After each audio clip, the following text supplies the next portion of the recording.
Bismillahirrahmanirrahim. Assalamualaikum warahmatullahi wabarakatuh.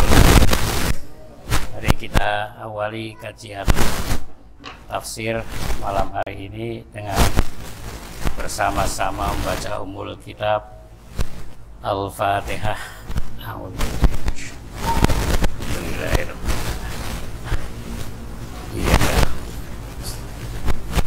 Shiratal ladzina.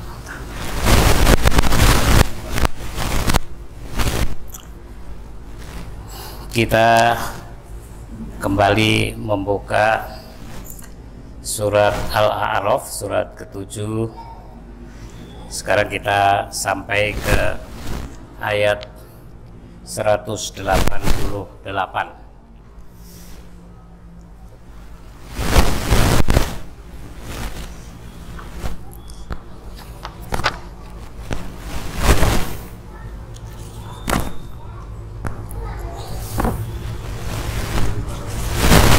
Nah, ketemu halaman 175.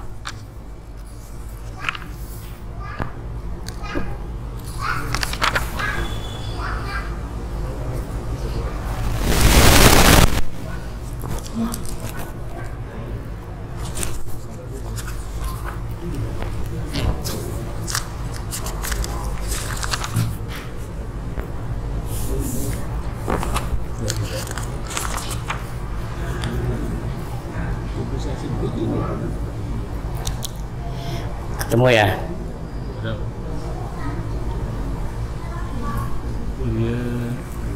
Satu ayat ini saja, karena ini lanjutan dari ayat-ayat sebelumnya. Mari kita baca. A'udzu billahi minasyaitonir rajim. Bismillahirrahmanirrahim. Qul la amliku li nafsin naf'an wa la darran illa ma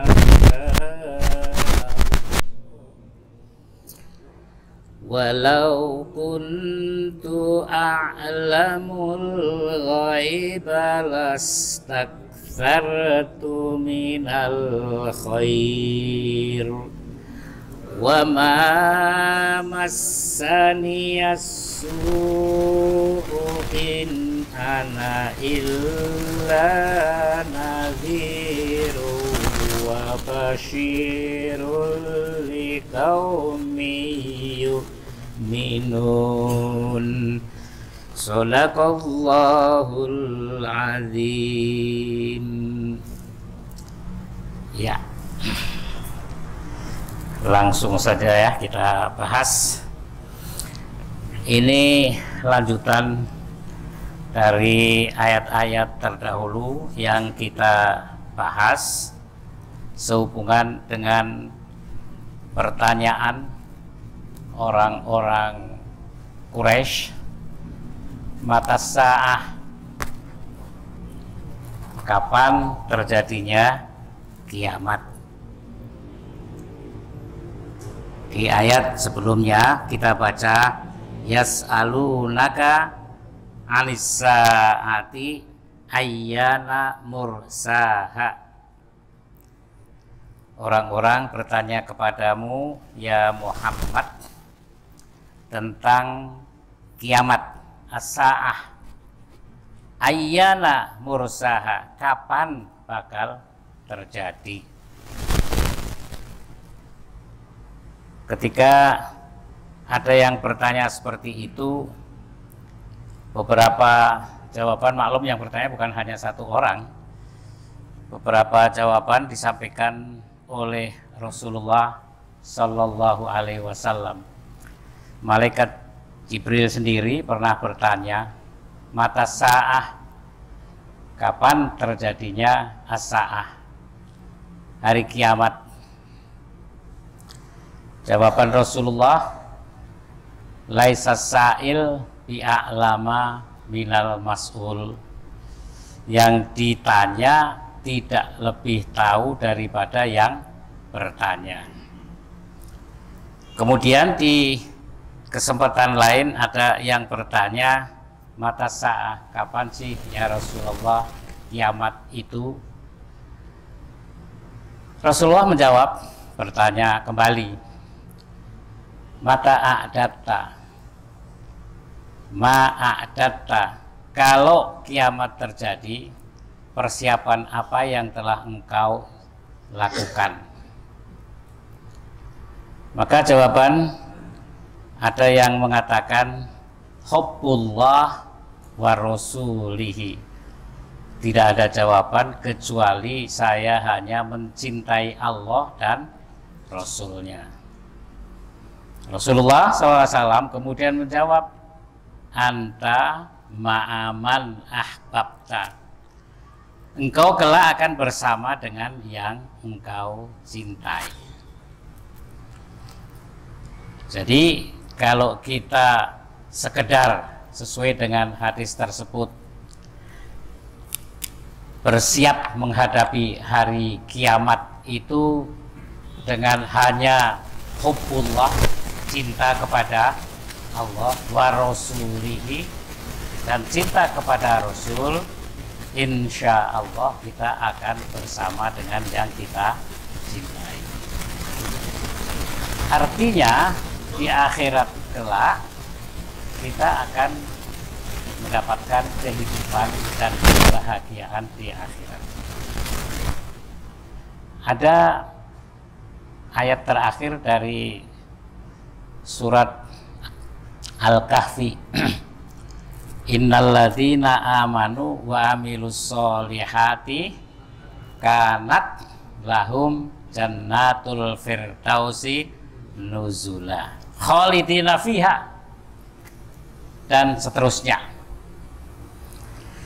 Nah, ketika Rasulullah SAW mulai viral, mulai dikenal di seluruh jazirah Arab, memang banyak orang-orang yang menganggap Rasulullah SAW itu seperti Superman, seperti anak Tuhan mungkin ya, karena sebelumnya memang sudah ada akidah orang Yahudi mengatakan Uzair itu ibnullah. Uzair itu manusia biasa. Nah, dan orang-orang Nasrani mengklaim bahwa Isa ibnu Allah. Jadi ada Uzair di lingkungan Yahudi, ada Isa, ada, sebenarnya kalau di lingkungan mereka bukan Isa namanya ya. Namanya siapa? Nah, Ibnu Maryam itu anak Tuhan. Yang namanya anak kan tahu bapaknya gitu. Maka Nabi Muhammad pun juga ada yang memancing-mancing, jangan-jangan dia tahu segalanya. Itulah maka sebabnya, karena kekhawatiran akan datangnya hari kiamat, kemudian ada yang bertanya, maka tidak kurang malaikat Jibril sendiri setelah mengajarkan iman, setelah mengajarkan Islam, setelah mengajarkan ihsan, tanya pula kepada Rasulullah SAW, mata sa'ah, laisa sa'il bi'a'lama minal mas'ul. Yang bertanya tidak lebih tahu daripada yang ditanya. Sama-sama nggak tahu. Artinya apa? Masalah kiamat itu adalah urusan Allah. Maka ditegaskan, la ya'lamuha illallah, tidak ada yang tahu kecuali Allah. Ini yang perlu kita yakinkan dulu kepada diri kita sendiri. Kapan? Entah besok, entah lusa, entah nanti, nggak tahu. Yang jelas memang penegasan Rasulullah, penegasan Al-Quran sendiri mengatakan la alas-sa'ah, jangan-jangan kiamat itu sudah dekat. Dekatnya atau kedekatan kiamat dengan masa kita sekarang itu tidak ada yang tahu. Tetapi beberapa hadis mengatakan Rasulullah pernah memisahkan antara jari tengah dan telunjuk.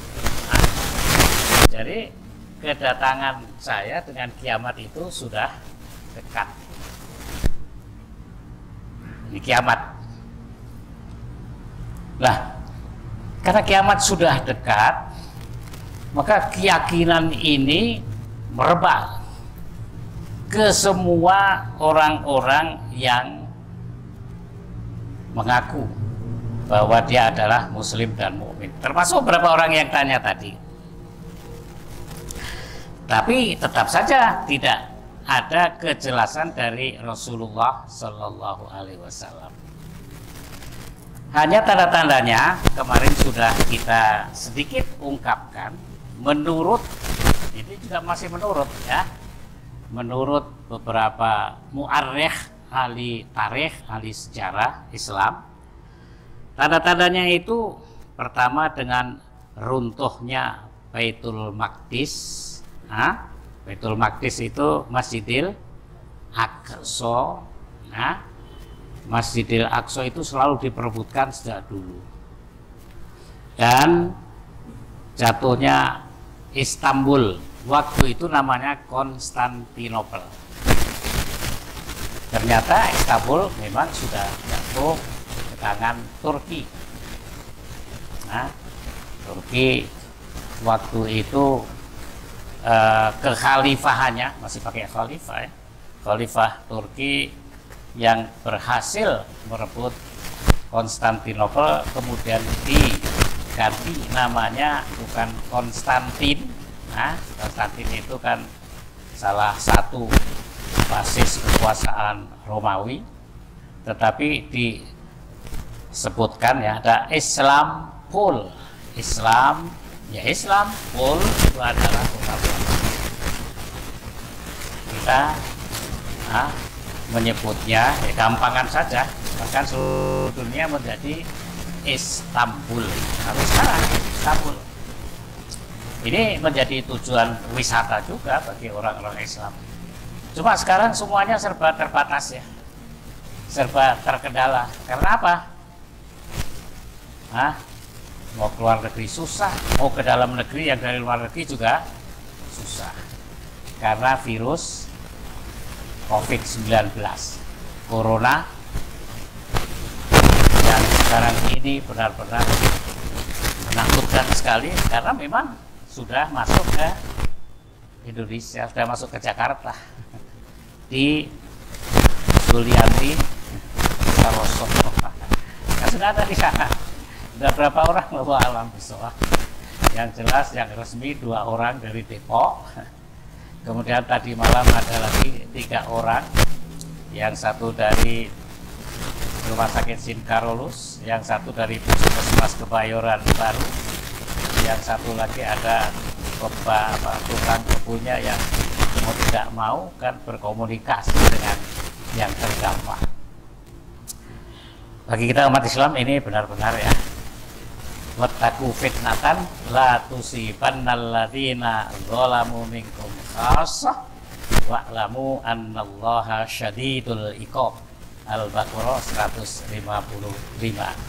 Hati-hati, takutlah kalian dengan dampak dari kezaliman, karena tidak akan menimpa orang yang bersangkutan, orang zalim, tetapi akibatnya ke seluruh semua. Yang terdampak itu bukan hanya orang yang berbuat zalim atau orang yang ada di sekitar itu, area menebarnya virus corona itu, tetapi sekarang ini semua dampaknya bukan hanya dampak kesehatan, dampak ekonomi, pariwisata, segala macam lah. Maka Saudi Arabia juga ini ibadahnya melarang orang-orang yang sudah siap masuk Saudi, baik melalui Jakarta langsung Jeddah atau melalui Singapura atau melalui Sri Lanka, ada berapa negara? 21 atau 2, atau ada juga yang memberikan sedangkan 25 negara. Ini akibat dari suatu peristiwa. Jadi dampaknya ke sana kemari. Bahkan ada yang bertanya kepada saya, Pak, Saudi itu pastinya tidak boleh melarang orang mau ibadah umroh. Jawabannya gimana? Saudi nggak pernah melarang orang ibadah umroh, tapi mewaspadai orang asing masuk Saudi lewat bandara atau lewat pelabuhan. Kenapa? Karena memang itu kesepakatan internasional kan. Pintu lalu lintas dari luar negeri ke kita sendiri, dari kita ke luar negeri, itu melalui, ya kalau nggak bandara, pelabuhan. Apa ada yang naik sepeda terus langsung masuk kota itu? Kawan, ada ya. Harus melalui pintu-pintu imigrasi. Bahkan sore tadi saya lihat tuh, para pegawai, pekerja atau siapapun, pasukan, paswalpres sekalipun mau masuk istana sekarang sudah dideteksi derajat suhu badannya, suhu temperatur badan dideteksi itu. Waduh, itu kalau lebih dari 37 ya konon ya, sudah boleh masuk kantor, pulang. Tapi terus langsung masuk daftar dalam pengawasan. Dan banyak di Jakarta ini sudah yang melakukan. Depok sendiri sudah melakukan pengawasan terhadap orang-orang yang tadinya menangani 2 orang itu, ibu dan anak. Pak Ali itu lebih tahu itu dampak kesehatannya itu. Ya itulah akibatnya. Tidak hanya terdampak atau berdampak pada orang yang bersangkutan, tetapi segala macam. Ibadah, ekonomi, sosial, transportasi, waduh segala macam. Saya kemarin mengatakan, maso'ibu qaumin inda qaumin fawaidu. Musibah yang menimpa satu kaum, bagi kaum yang lain, itu tentu ada faedah-faedah yang bisa digali atau ditemukan. Nah, faedah itu antara lain apa? Sekarang orang mulai berhati-hati menjaga kebersihan diri sendiri masing-masing kita. Ada dampak ekonominya, yang punya duit borong itu Transmart, dagangan habis. Konon masker yang tadinya sekardus itu 25.000 menjadi 250. Waduh, itu bukan main. Transportasi yang tadinya ke Cina, ke Beijing itu sekian juta, mungkin ya di atas 5 juta, sekarang hanya ditawarkan 1 juta. Sampai di sana mau ngapain juga? Semua orang pakai masker, semua orang takut keluar rumah. Bahkan sekarang ini pencegahan bukan main ya. Pertama memang harus menjaga kebersihan. An-nadzafatu minal iman. Kebersihan kita sendirilah kita jaga. Ini saya terus bertanya, apa ini senada dengan tanda-tanda makin dekatnya kiamat itu? Karena tanda-tanda makin dekatnya kiamat, la'alla sa'ata, jangan-jangan kiamat itu sudah dekat. Itu Quran sendiri. Ulama mengatakan tanda-tandanya sudah nampak dengan jatuhnya Baitul Maqdis dan Istanbul. Kemudian ada lagi Dajjal dan maksiat itu merajalela. Dajjal, maksiat, merajalela. Hampir setiap hari maksiat ya. Kita melihat tayangan itu berapa gram, berapa on, berapa kilo, berapa ton itu ya, sabu-sabu yang ditangkap. Bukan main ini ya. Nggak tahu yang entah itu pengalian isu atau apapun namanya. Yang jelas dampak corona ini secara resmi sudah diumumkan oleh presiden, oleh menteri kesehatan tentu saja. Nah, ini sekali-kali nanti Pak Ali itu mesti ngasih penjelasan kepada kita bagaimana pencegahan taun. Kalau di zaman kejayaan Islam juga sudah ada. Bagaimana menjaganya? Ya kita ikhtiar. Karena taun pernah berjangkit di suatu tempat ketika Umar bin Khattab mau membawa pasukan untuk mengeksekusi, ya, mengakuisisi suatu tempat. Nah, di situ intelnya memberikan laporan, sana sedang berjangkit taun. Nah, wabah penyakit yang begini ini, pagi sakit, sore mati. Itu zaman dulu. Kalau sekarang kan teknologi sudah canggih. Kalau dulu, pagi. Tapi kalau kita lihat tuh di tayangan sendiri, ada orang berjalan pakai dasi gagah gitu, tiba-tiba jatuh mati. Nah, bukan main ini memang. Ini wabah penyakit yang mendunia, mendunia betul-betul. Dan semua orang menjadi ketakutan. Kita orang kota barangkali, ya, meskipun kita ini berasal dari desa, dari kampung, ya, ada kampung Melayu, ada kampung Bandan. Asalnya dari kampung, tapi sekarang kita ini ada di kota Jakarta, mendapat informasi seperti ini, kemudian berdampak pada ekonomi semua. Sekarang belanjaan juga diborong, apalagi yang namanya masker. Nah, bagaimana kalau orang-orang kampung gitu? Kita bisa bayangkan, karena mereka tidak seperti kita mendapatkan informasi itu. Orang kampung semakin kira-kira psikologis takut nggak? Wah, bukan main. Mau bergaul dengan sesama di luar jadi takut. Jadi orang bahkan keluar rumah pun ada yang mulai takut. Bahkan ada hindari sekarang jabatan tangan. Nah, kita ini kalau pagi habis sholat biasanya jabatan tangan, ya. Sekarang yang namanya alkohol, antiseptik, kemudian itu laris manis, ya. Di mana-mana, di Jabu, di Tapek, gitu. Udah. Ini orang kota. Nah, kalau orang desa, bagi orang Islam sebenarnya, ya, idza asobatkum musibah, idza asobatum musibah qalu inna lillah wa inna ilaihi. Musibah itu berasal dari Allah. Kita ini sendiri milik Allah. Kepada Allah pula lah kita ini akan. Tapi kalau saya kemudian bersandar kepada hadis Muslim, ajaban li amril mu'min. Ajaban, ajib. Ajib itu artinya apa? Menakjubkan, amazing, kata anak. Ajib orang-orang yang beriman itu. In asobat husarra syakaro, wa in asobat hudarra sobaro. Kalau mereka mendapatkan nikmat, bersyukur.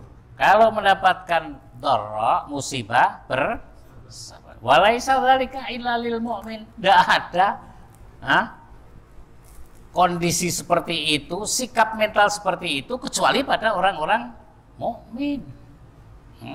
Makanya hadis itu diawali dengan kata-kata ajaban, amazing, kata Tukul, ya. Kemudian apalagi, ajib. Nah, ini kita menghadapinya bagaimana? Kalau cuci tangan, paling tidak kita ini mandinya berapa kali kita sehari? Ya kurang lebih 2 kali lah, kurang lebih. Wudhunya, bisa lebih dari 5 kali, karena selain sholat-sholat wajib, kita juga sholat-sholat sunnah. Kebersihan mudah-mudahan dari sisi ini, dari aspek ini, kebersihan di dalam beribadah kita sudah sedikit bisa menjaga, mengurangi, meminimize jadi ini saja sudah bukan main ya, minimize itu. Kemudian dari kepasrahan, sebab ada psikiater yang kemudian memberikan nasihat. Nah, kalau kita belum apa-apa sudah takut mempersiapkan diri dengan memborong masker, dengan memborong segala macam, itu sebenarnya yang sakit sih apa kita? Mental kita nggak siap mati. Nah, kita sangka bahwa dunia itu hanya yang itu saja. Dunia itu bukan kulit yang kita lihat, kita nikmati ini saja, tapi semuanya itu terpulang kepada sikap mental yang ada dalam diri kita sendiri. Maka Rasulullah menegaskan ajaban, amazing, ajib sekali itu hati orang. Nah, ini tadi berawal dari pertanyaan orang-orang Arab kepada Rasulullah SAW perihal kiamat. Tanda-tanda kiamat memang sudah diisyaratkan lewat beberapa peristiwa, di antaranya maksiat, dajjal, kemudian macam-macam lah ini ya, hal-hal yang bersifat destruktif, menghancurkan kemanusiaan itu sendiri. Itu bukan main sekarang, maraknya ya. Maraknya kejahatan. Ada anak membunuh ayahnya, ada ayah membunuh anak. Itu bukan main, itu bukan hanya di satu tempat ya. Kalau kita tanya orang-orang yang ada di tempat pekerjaan yang yang merekam peristiwa-peristiwa kriminal, baik itu urusan pidana atau perdata, wah bukan main sekarang ini ya. Sekarang suami digebukin istri juga ada atau sebaliknya ya. Apakah itu menjadi tanda-tanda maraknya kejahatan, kemaksiatan dan dajjal? Allah alam bisawab, tapi itu yang diindikasikan sebagai semakin dekatnya hari kiamat. Rasulullah SAW sendiri kemudian mengisyaratkan di dalam hadis, kemudian ada juga ya yang diyakini masalah-masalah akidah ini, khususnya kalau kejahatan sudah marak seperti ini, nanti kelak akan datang seseorang yang bisa menangani ini semua, menegakkan keadilan, memberikan kesejahteraan, kedamaian pada seluruh umat manusia. Itu namanya Al-Mahdi. Nah, mari kita bahas lebih lanjut Al-Mahdi ini. Masih ada waktu ya, kok cepat sekali. Nah, Al-Mahdi, kalau kita lihat secara kebahasaan, Al-Mahdi itu dari kata-kata hada yahdi. Yahdi, Al-Mahdi itu isim maf'ul dari hada. Artinya dialah nanti, atau di tangan dialah tak nanti, yang akan memberikan kedamaian, keadilan, kesejahteraan pada umat manusia, khususnya orang-orang yang beriman. Dan itu kalau dia sudah muncul, pertanda semakin dekatnya hari kiamat. Beberapa ulama berbeda pendapat di sini, ya lagi-lagi yang namanya ulama. Ulama itu zaman dari alim, kepala sama hitam, tapi isi kepalanya beda-beda. Nah ini perbedaan ini memang rahmat, tetapi kalau orang yang tidak tahu sama sekali, akhirnya menjadi beban psikologis, beban kejiwaan masing-masing. Sebab orang itu punya naluri takut mati, ya kan? Meskipun kematian itu pasti datang, kematian itu pasti menjemput kita nggak usah cari mati, orang kita nanti akan mati. Tetapi orang menghadapi kematian itulah yang semuanya khawatir, takut, membuat persiapan, sakit sedikit ke dokter, sakit sedikit ke dukun lah. Ini yang menyebabkan orang kemudian menebak-nebak. Jangan-jangan kiamat memang sudah dekat. Nah, yang kita baca tadi, ini statement dari Rasulullah SAW sendiri yang diungkapkan dalam firman Allah. Kul, katakanlah wahai Muhammad, la amliku li nafsi naf'an wala dorron. Nah, ini pertama. Katakan Muhammad, kamu sendiri diutus sebagai manusia biasa. Meskipun dia punya predikat sebagai seorang nabi dan rasul, tetapi Nabi Muhammad SAW tidak bisa menolak atau meminta mendatangkan kemanfaatan dan kemadorotan. Tidak ada kemampuan Nabi naf'an wala dorron, menolak kebaikan atau keburukan, tidak bisa.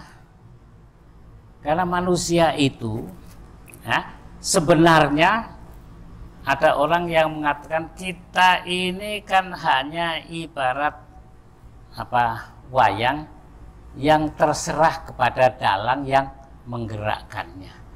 Apakah kita ini menjadi tokoh yang baik ataukah menjadi tokoh yang buruk? Tidak ada seorang pun yang tahu takdir masing-masing loh. Kalau kita tahu takdir kita, kita tentu sejak awal, mungkin sebelum diciptakan jadi manusia, kita minta takdir yang baik ya. Kalau tahu akibat takdir kita, jadi orang yang kaya, orang yang banyak kebaikan. Nah, ini difirmankan oleh Allah. Maka di sini Rasulullah sendiri, la amliku li nafsi naf'an wala dorron. Saya itu tidak bisa menolak kebaikan atau menolak keburukan. Kebaikan dan keburukan itu dari Allah. Saya hanya utusan Allah sajalah. Kemudian illa masya Allah, kecuali sesuai dengan kehendak Allah. Kalau kita bisa minta ya, mungkin kita tidak dilahirkan dalam kondisi seperti sekarang ini ya. Sudah tua, sakit-sakitan gitu ya, ditinggal di komplek yang sebentar-sebentar banjir ya. Tapi kita kembali tadi, ajaban li amril mukmin, orang mukmin itu ajib ya. Karena apa? Namanya musibah dan nikmat itu senantiasa beriring ya, seiring sejalan. Tidak ada orang itu seneng terus tidak ada orang sehat terus tidak ada. Kelihatannya memang yang mati dulu tuh orang tua, yang usianya seperti Pak Ali, saya ini, mestinya gitu nih kasbuat kita ini. Mestinya, karena sudah lama menghuni dunia ya. Waman nu'amirhu nunakisu fil khalqi, usia bertambah tapi konsekuensinya adalah fisiknya pasti lemah. Tadi aja belum sholat maghrib sudah besok pijit di Bogor itu ya, kan sudah merencanakannya besok urut totok urat atau apa itu ya.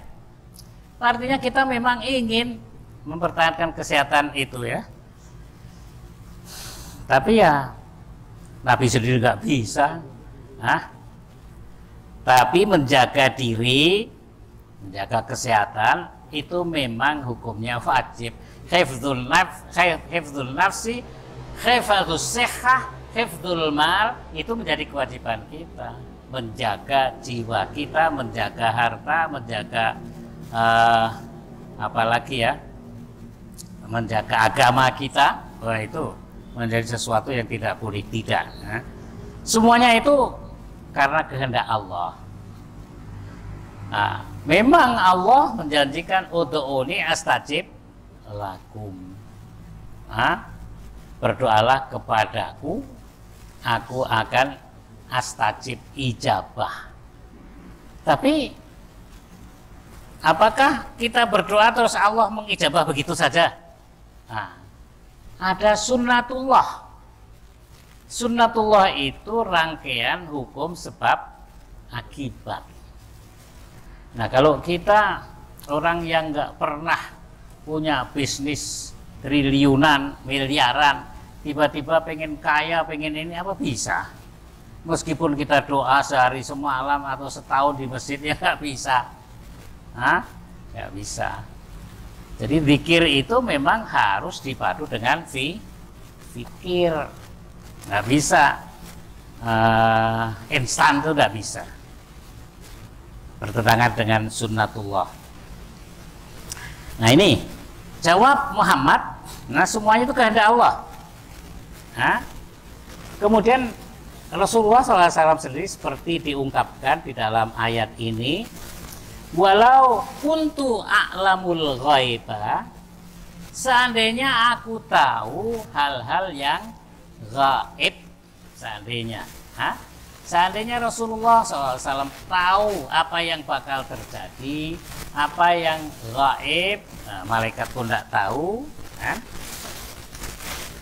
lastaksartu minal khair, tentu aku akan memperbanyak, lastaksartu, aku akan memperbanyak kebaikan ekonomi, kebaikan jabatan, kebaikan ibadah, amal, dan seterusnya. Itu seandainya lau kuntu a'lam, kalau saya tahu. Tetapi Rasulullah sendiri tidak tahu. Jadi maka yang bertanya tadi menjadi semakin jelas. Wa ma massani yasu, dan saya kalau tahu apa yang akan terjadi, saya berusaha selalu apa yang akan masaniyah su, yang akan menimpa keburukan, kejahatan yang akan menimpa saya tentu sudah bisa cegah itu, saya bisa antisipasi. Seandainya seseorang tahu ketika naik motor di sana ada razia besar-besaran polisi gabungan, mau nggak dia lewat situ? Kalau nggak punya surat-surat, nggak punya kelengkapan, mesti nggak. Kalau tahu, karena nggak tahu, maka dia lewat situ saja. Ya, cepat sekali nih ya, Bapak ya.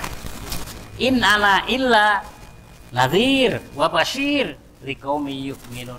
Saya hanya memberi peringatan dan memberi kabar gembira. Memberi kabar gembira bagi orang-orang yang beriman, kelak dengan keimanan dan amal soleh kita bakal masuk surga. Memberi peringatan bahwa kalau kita jalannya mencela-mencela, nggak jelas, nggak sesuai dengan syariat, koridor aturan agama, aturan masyarakat, pasti kita akan berujung jatuh ke neraka. Ini sepenggal ayat, maknanya banyak sekali. Meskipun belum tuntas, kita lanjutkan pada kesempatan yang akan datang.